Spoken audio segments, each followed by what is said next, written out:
First encounters and medical surprises. The first time I saw a human, I was certain they would be dead within a standard cycle.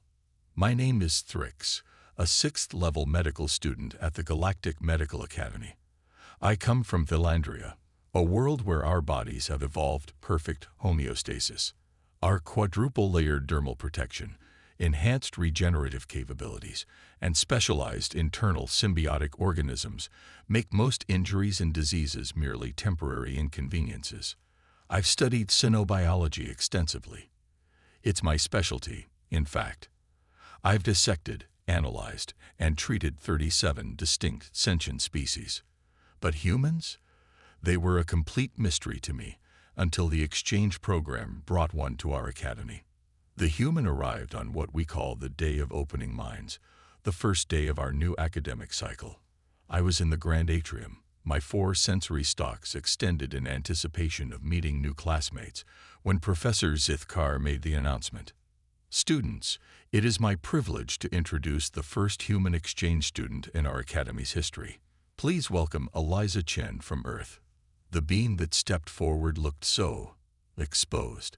No exoskeleton, no protective scales, not even secondary or tertiary skin layers, just a single paper-thin dermal covering over what appeared to be distressingly unprotected internal organs. 2 spindly limbs for locomotion, 2 manipulator appendages with bizarre multi-jointed extremities, and a head with only 2 visual receptors. How did they even perceive depth properly? Most alarming was their complete lack of natural armor or visible healing mechanisms. I felt a wave of sympathetic distress wash over my chromatophores, turning them a deep purple of concern. "Greetings, fellow medical students," the human said, showing its teeth in what I would later learn was not a threat display, but something called a smile. "I'm excited to learn alongside you and share knowledge about human medicine." Professor Zithkar assigned me as Eliza's guide, presumably because of my xenobiology focus. As we walked to the dormitory section, I carefully modulated my pace to accommodate what I assumed would be the human's fragility. "You don't need to walk so slowly," Eliza said, easily keeping pace with me. "I'm not going to break." "Forgive me," I said, retracting my sympathy tendrils in embarrassment. "Human physiology is not common knowledge in the core systems. Your species seems vulnerable." Eliza laughed, a sound like bubbling nutrient solution. "We get that a lot. But appearances can be deceiving." I wasn't convinced, but I maintained polite skepticism as I showed her to her quarters, specially modified with Earth standard atmosphere, temperature, and gravity. "This is nice," she said, examining the room. "But you know I can adapt to standard galactic conditions, right? The only modification I really need is the gravity adjustment." "Surely not," I protested. "Your respiratory system would collapse under our atmospheric pressure." "Actually, humans are surprisingly adaptable. We evolved on a planet with wildly varying conditions, different altitudes, temperatures, environments. We can acclimate to quite a lot." This seemed impossible to me, but I didn't argue. Clearly, the human was overconfident, a trait their species was known for according to our limited cynosociological data. "The first practical laboratory begins in half a rotation," I informed her. "I'll return to escort you." "Great. Looking forward to it," she replied, showing her teeth again in that disarming non-threat display. When I returned, I found Eliza consuming a dark liquid from a container. "What are you ingesting?" I asked, alarmed by the bitter aroma. "Just coffee. It's a stimulant beverage from Earth. Helps me focus." "You're willingly consuming a neuroactive compound before a precision medical procedure." My respiratory sacs inflated in shock. "It's just caffeine," she shrugged. "Most humans drink it daily. Daily self-administered neuromodulation, without medical supervision. Trust me, it's perfectly safe. Want to try some?" I declined as diplomatically as possible. The laboratory session that day focused on basic wound treatment across species. Each student pair was assigned a different synthetic tissue sample designed to mimic the properties of various sentient species. Professor Zithkar approached our workstation. Since we have no synthetic human tissue, we will observe standard procedures on Villandrian tissue, which is somewhat similar in cellular structure, though far more resilient. Eliza examined the bluish, semi-translucent tissue sample. This is fascinating. The regenerative properties are incredible. Of course, I said. How else would one recover from injuries? Well, human tissue doesn't regenerate like this. We heal through a process called inflammation and scar formation. It's slower but effective. Professor Zithkar's interest appendages twitched forward. Perhaps you could demonstrate human medical techniques, Student Chen. We've prepared standard medical supplies from your world. Eliza nodded and retrieved a small container from a nearby storage unit. Opening it revealed primitive implements, thin filaments, adhesive strips, metal tools, and various liquid solutions. This is a basic human first aid kit, she explained to the now gathered crowd of curious students. Nothing fancy, but it can handle most emergencies until professional care is available. Most emergencies? Asked a Gelvorian student, their gelatinous form quivering in disbelief. With no cellular accelerators or neural stabilizers. We make do with what we have, Eliza said. For example, with a cut, we'd first clean the wound with antiseptic. She demonstrated on the tissue sample, applying a clear liquid. Then we close it, either with butterfly bandages for small cuts. She demonstrated with adhesive strips, or sutures for larger wounds. She threaded a curved needle with surgical thread. You physically puncture the skin. Repeatedly. I couldn't hide my horror. Yes, to hold the wound closed while it heals naturally. But the pain, exclaimed a Meridian student, their pain receptors visibly retracting into protective sheaths at the mere thought. Eliza seemed surprised. It's uncomfortable, but not unbearable. Humans have a pretty high pain tolerance. The demonstration continued with splinting, bandaging, and something called a tourniquet that deliberately cut off blood flow to prevent exsanguination, a concept so alarming that 2 students had to be escorted to the meditation chamber. As the session ended, Professor Zithkar approached us. Fascinating techniques, Student Chen. Primitive, but effective given the constraints. Tomorrow we move to emergency stimulants and their application. After the professor departed, I turned to Eliza. Your species performs these procedures. On conscious patients? Usually, yes. For serious surgeries we use anesthesia, but for emergency field medicine, sometimes you just have to deal with the pain. I tried to process this information. It contradicted everything I knew about medical care. Pain was a critical danger signal. Managing and eliminating it was the first principle of treatment for all known species. But why not simply use neural blockers? I asked. We don't have portable neural blockers. Our technology isn't as advanced as yours. Then how do your patients survive the trauma? The pain alone would cause systemic shock in most species. Eliza contemplated this for a moment. I guess we just endure it. Humans can compartmentalize pain to a degree. We evolved to keep functioning despite injury.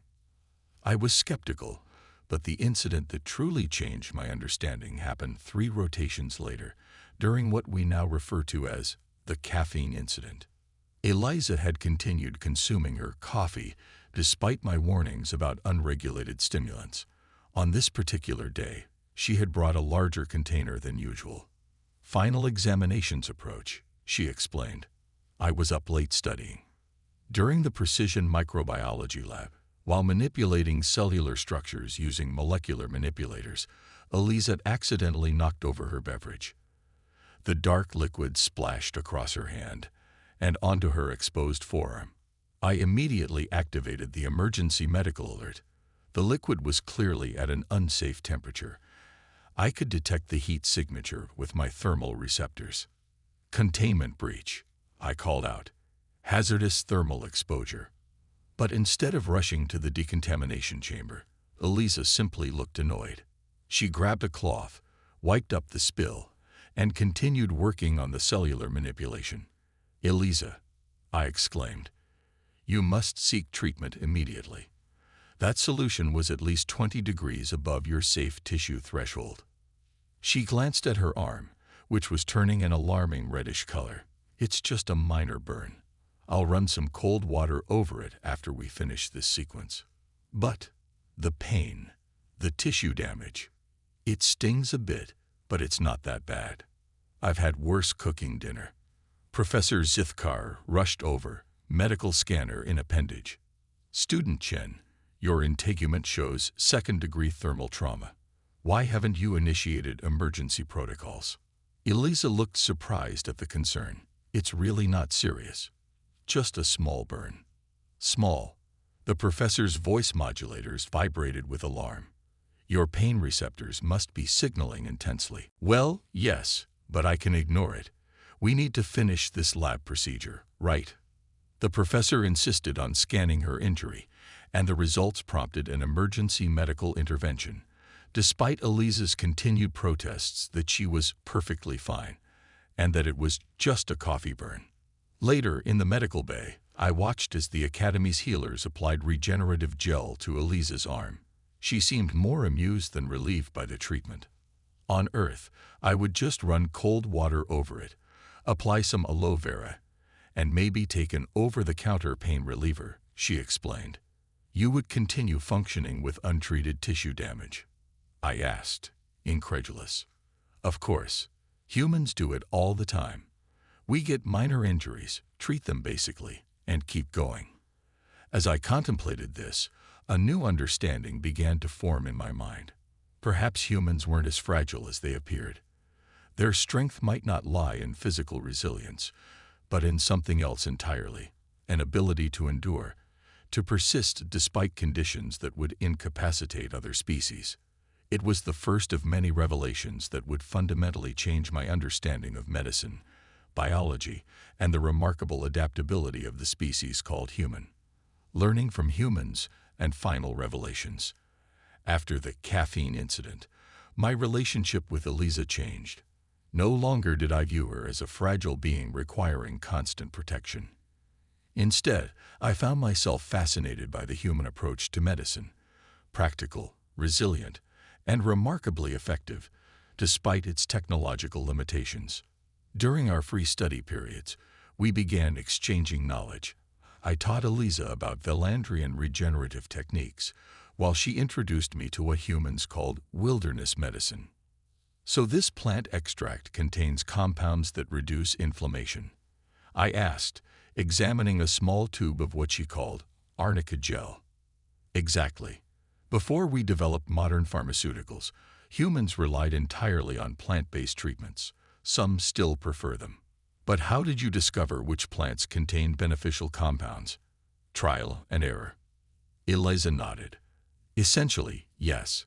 Thousands of years of observation, experimentation, and passed-down knowledge. Many of our most important medications were derived from plants we originally used in folk medicine. I found this simultaneously horrifying and impressive. My species had developed medicine through careful, controlled research once we achieved appropriate technology. The idea of consuming unknown substances because someone observed positive effects was recklessly brave. You must have lost many individuals to poisoning, I observed. Undoubtedly, Eliza agreed, but necessity drives innovation. When you don't have advanced technology, you work with what you have.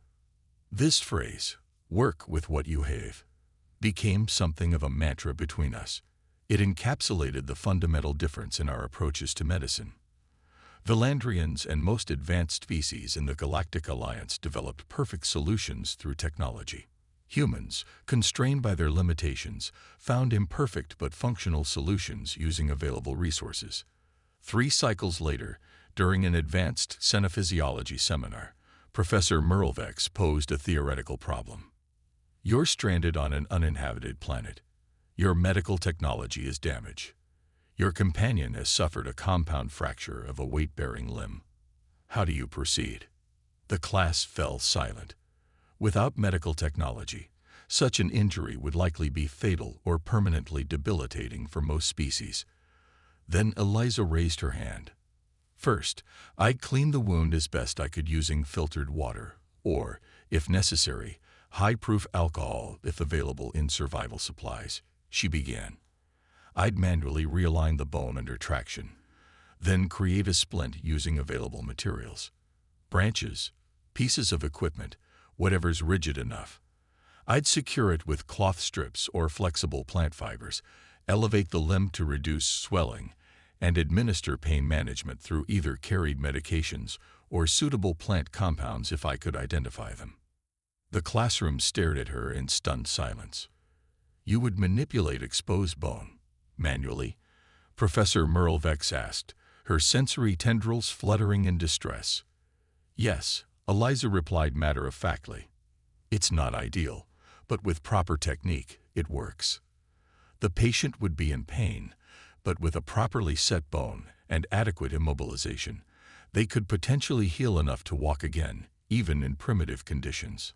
This is standard human medical knowledge, I asked. Well, not for everyone, but anyone with wilderness first aid training would know the basics.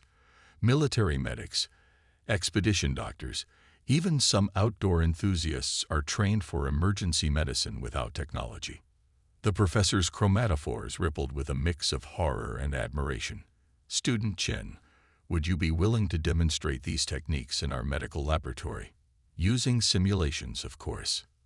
Eliza agreed, and 2 days later, the largest lecture hall in the academy was filled beyond capacity as students from all specialties gathered to witness human emergency medicine. Using anatomically correct simulations, Eliza demonstrated procedures that seemed barbaric yet ingenious.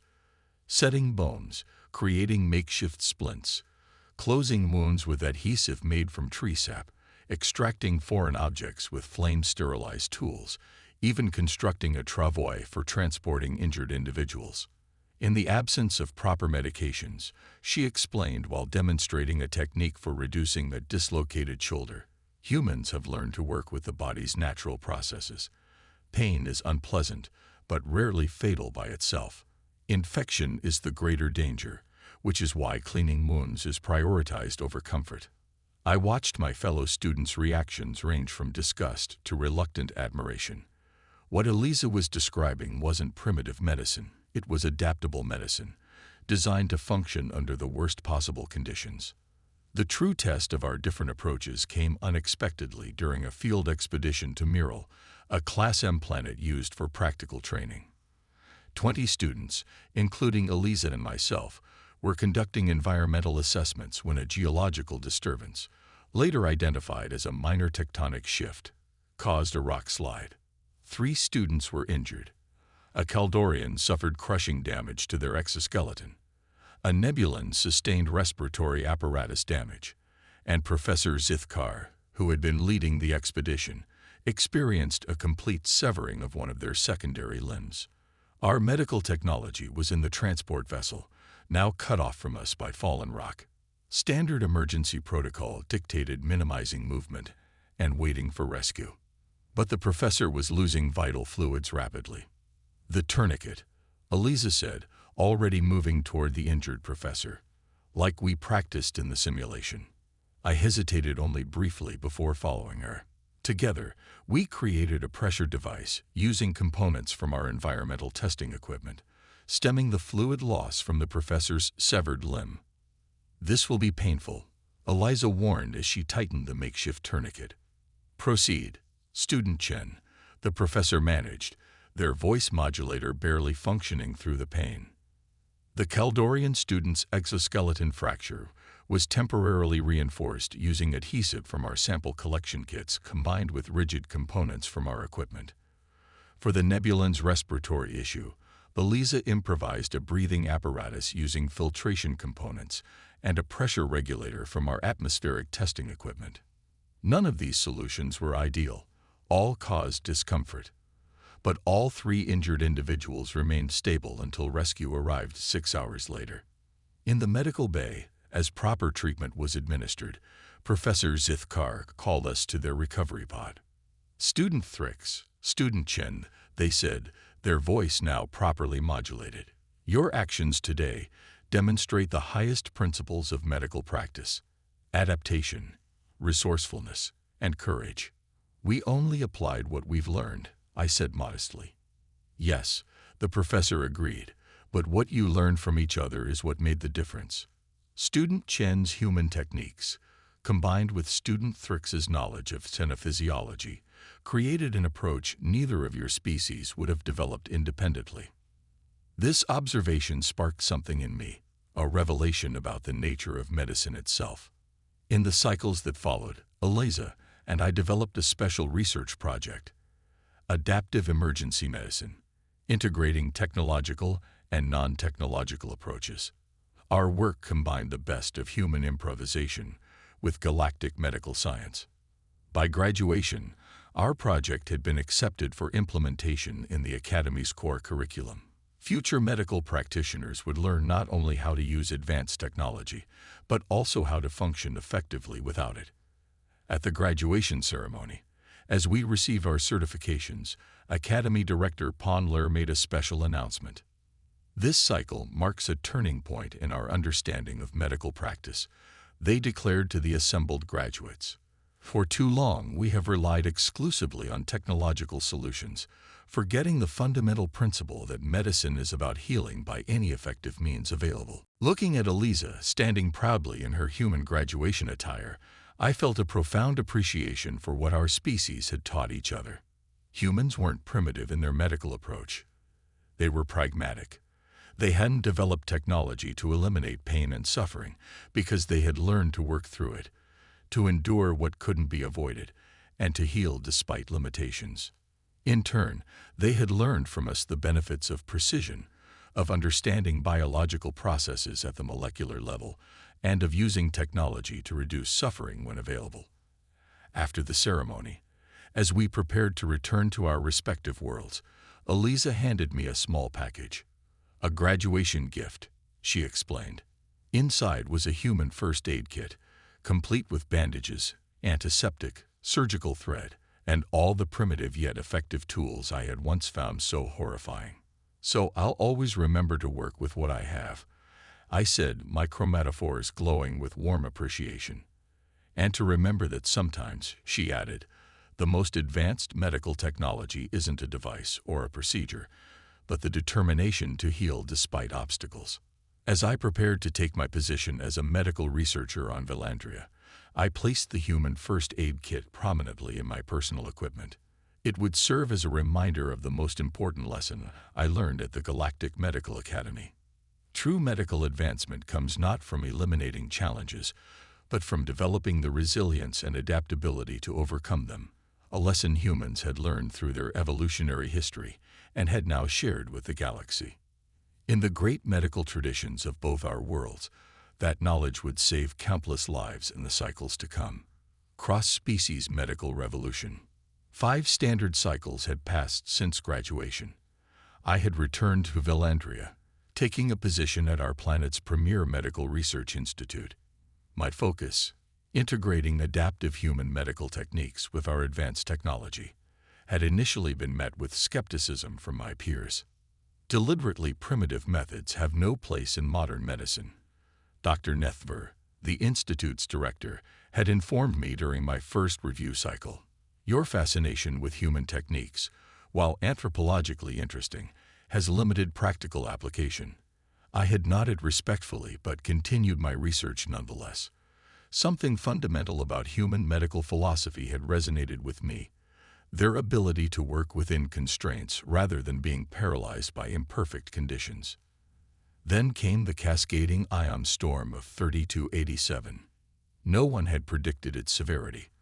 The storm knocked out power grids across 3 continents, disabled our orbital medical stations, and disrupted the molecular stabilizers that powered most of our advanced medical technology. Suddenly, the most technologically advanced medical system in the quadrant was reduced to its most basic components. I was working in the central medical facility when the emergency coordinator's announcement echoed through the complex. All medical personnel, prepare for mass casualties. Technological systems are compromised. Implement contingency protocols. The problem was, we had no contingency protocols for functioning without technology. Our entire medical system was built upon the assumption of technological reliability. Without it, we were effectively helpless. Almost helpless. Dr. Thrix called Administrator Salket, rushing toward my station. Your research, the human techniques, can they be implemented immediately? Theoretically, yes, I replied, my chromatophores pulsing with both excitement and apprehension. But it would require significant adaptation for Valandrian physiology. You have one rotation to develop implementation guidelines. Casualties are already arriving. I rushed to my research laboratory, accessing my database of human medical techniques. The first injured arrived faster than anticipated. A transport accident caused by the storm's interference with navigation systems. 37 Valandrians with injuries ranging from minor dermal abrasions to severe internal trauma. With our regenerative chambers offline and neural stabilizers inoperative, the medical staff stood helpless, their training useless without technology. Listen carefully, I addressed the assembled medical team, my voice steady despite the crisis. Today we implement adaptive techniques developed by humans, a species that has performed medicine without advanced technology for thousands of years. I displayed the emergency protocols I had developed based on Elise's teachings, adapted for Valandrian physiology. These methods are not optimal, but they will keep patients alive. The medical staff's skepticism was palpable, but they had no alternatives. Under my guidance, they began implementing human-inspired techniques. Physical pressure to stop fluid loss, manual cleaning and closure of wounds, makeshift splinting of damaged appendages, and triage protocols that prioritized limited resources. This is barbaric, muttered Chief Surgeon Renlas as she manually closed an abdominal wound using suture techniques I had taught her. The patient is experiencing pain. Pain is unpleasant but rarely fatal, I replied, echoing Elise's words from years before. Exsanguination and infection are the immediate dangers. For 3 full rotations, we operated under these emergency protocols. Medical personnel who had never physically touched a patient were now performing manual procedures, administering care without technological assistance, and, most shockingly to Valandrian sensibilities, allowing patients to experience discomfort when analgesic options were unavailable. When power was finally restored and our technology came back online, we had lost only 3 patients out of 217, a miracle by any standard, and far better than the projections that had estimated casualties at 30%.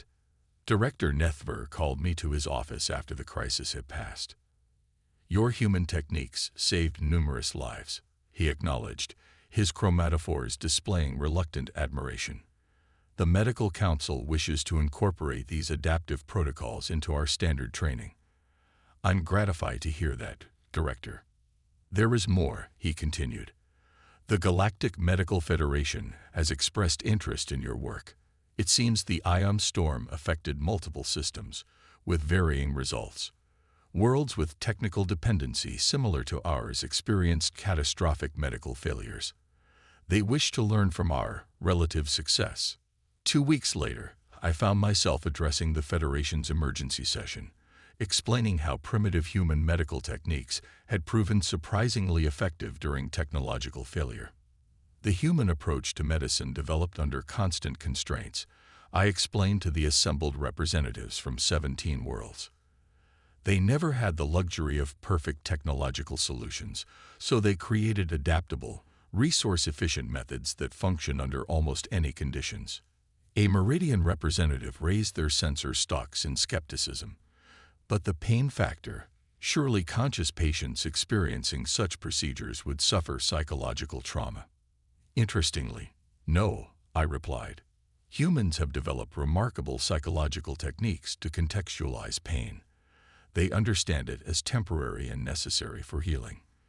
This mental framework allows them to endure procedures that would traumatize other species. Are you suggesting we deliberately expose patients to pain? Asked a horrified Kaldorian delegate. Not at all. When pain management is available, It should absolutely be used. But we must develop systems that can function when optimal conditions are unavailable. The storm demonstrated that our technological dependency is itself a vulnerability. As the debate continued, my communication device chimed with an incoming message. It was from Eliza, now Chief Medical Officer on the human colony world Proxima Centauri Ia. "Heard about your medical crisis," her message read. "Using human techniques, I assume. Need some consulting help." I smiled, my chromatophores rippling with fond recognition. After sending a quick reply, I addressed the Federation again. "I propose a cross-species medical exchange program," I announced. "One that specifically focuses on developing integrated approaches combining the best of high-technology medicine with adaptive techniques that can function without it." The proposal passed unanimously. 3 months later, Eliza arrived on Valandria as the program's first exchange administrator. Our reunion was joyful, filled with professional excitement and personal happiness at seeing my old friend again. "So," she said, gesturing around the new adaptive medicine training facility that had been built following the crisis, "it took a planetary emergency for them to see the value in primitive medicine." "Sometimes practical demonstration is the most effective teacher," I replied. "Though I would have preferred one with fewer casualties." "That's the thing about emergency medicine," Eliza said, examining the training stations where Valandrian medical students were learning basic suturing techniques. "You never appreciate it until you need it." The program expanded rapidly. Medical practitioners from across the galaxy arrived to learn human techniques, while human doctors came to study advanced technology that could be adapted for use in resource-limited environments. The most profound change, however, was philosophical. The integration of human and galactic approaches created something entirely new, a medical paradigm that valued both technological precision and fundamental adaptability. One evening, as Eliza and I reviewed the program's progress, she asked a question that caught me off guard. "Do you think our species developed different medical approaches because of our evolutionary paths, or because of our different cultural values?" I considered this thoughtfully. Perhaps both. Valandrians evolved with greater natural physical resilience, so we focused on technology to perfect what was already fairly robust. Humans evolved with remarkable adaptation capabilities, but greater vulnerability, so you developed methods to compensate. And culturally, Valandrians value perfection and optimal outcomes. Humans value functionality and sufficiency. You ask, will it work? While we ask, is it the best possible solution? Eliza nodded. Both approaches have merit. The perfect solution is worthless if it's unavailable when you need it. But simply making do when better options exist isn't ideal either. Our conversation was interrupted by an emergency alert. A training accident in the facility's practical simulation chamber had resulted in an actual injury. A human instructor had suffered a severe laceration while demonstrating field techniques to Valandrian students. We rushed to the chamber, where the injured human sat calmly on an examination table, holding a compress to their bleeding arm. The Valandrian medical students stood around them, chromatophores flashing with anxiety. "Perfect teaching opportunity," the human instructor said cheerfully, despite the significant blood loss. "Real-world application of emergency techniques." The Valandrian students had already correctly applied pressure to control bleeding and elevated the limb. Now they looked uncertainly between their advanced medical equipment and their primitive emergency kits. "What's the appropriate protocol here?" I asked the students, making this an impromptu examination. The senior student stepped forward. "In a facility with full technological capabilities, optimal treatment would be regenerative therapy and neural stabilization. However," they indicated the emergency kit, "the situation also presents an opportunity to practice manual wound closure, which would be necessary in technology-limited scenarios." I nodded approvingly. "And your recommendation?" The student straightened confidently. "A hybrid approach. Manual wound cleaning and closure for practical experience, followed by accelerated healing using our regenerative technology to minimize recovery time, and prevent unnecessary pain. Eliza caught my eye and smiled. The student had perfectly integrated both philosophies, using the primitive technique for valuable practice while utilizing advanced technology to optimize the outcome. Excellent assessment, I told the student. Proceed. As we watched the student's work, confidently cleaning the wound using basic antiseptic techniques before applying a regenerative field, I realized we were witnessing the future of galactic medicine. Not a rejection of technology, nor a romanticizing of primitive methods, but a thoughtful integration of both approaches. You know, Eliza said quietly, back on Earth, there's an old medical principle. First, do no harm. But perhaps we should add a second principle. Be prepared to help, no matter the circumstances. I felt my chromatophores glow with deep satisfaction, a worthy addition to the medical oath of any species. The adaptive medicine program eventually expanded to 47 worlds, becoming a core component of medical training throughout the Galactic Federation. The cross-species collaboration led to innovations neither humans nor other species would have developed independently. Portable technology specifically designed to function in resource-limited environments, biological enhancements that improved natural healing processes, and training protocols that prepared practitioners to function in any situation. Most importantly, it changed how species viewed each other. Humans were no longer seen as primitives making do with inadequate technology, but as ingenious adapters whose pragmatic approach to problem-solving offered valuable lessons.